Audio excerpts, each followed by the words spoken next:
ঘেঁহু ঘাঁহ ই এবিধ অতি পুষ্টিকৰ খাদ্য। ইয়াত প্ৰচুৰ পৰিমাণে ভিটামিন, মিনাৰেল আৰু ৰোগ প্ৰতিৰোধকাৰী গুণ আছে। ই কোলেষ্ট্ৰল, ডায়েবেটিছ আদি ৰোগ নিয়ন্ত্ৰণ কৰি ৰাখে। ইয়াত কেঞ্চাৰ প্ৰতিৰোধকাৰী গুণো আছে।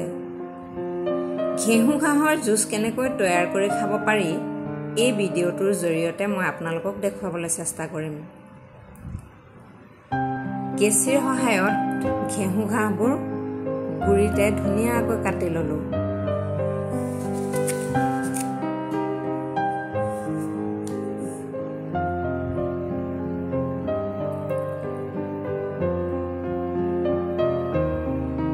কাটি অনা ঘাঁহখিনি এতিয়া ভালদৰে ধুই লওঁ।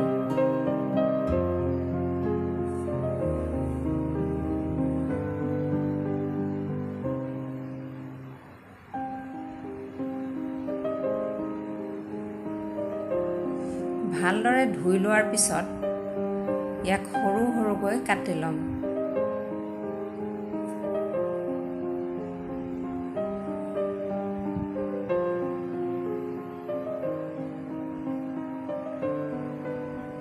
এতিয়া মই ডাবৰ পানী উলিয়াই ল'লোঁ। কাটি থোৱা ঘাঁহখিনি মই মিক্সাৰ জাৰত দিলোঁ। অলপমান নাৰিকলৰ পানীৰে সৈতে অলপ দেৰি ঘূৰাই ল'ম।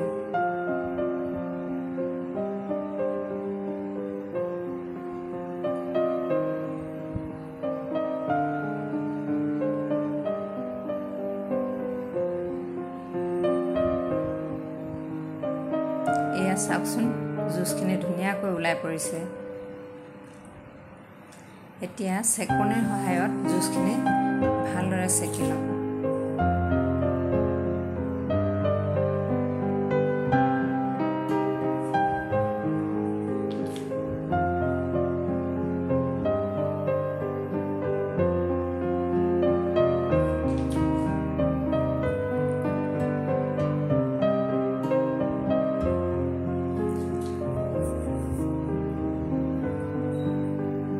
বাকী থকা নাৰিকলৰ পানীখিনি ইয়াত ঢালি দিম। এয়া জুচ ৰেডি। এনেদৰে আপোনালোকে জুচ বনাই খাব পাৰে।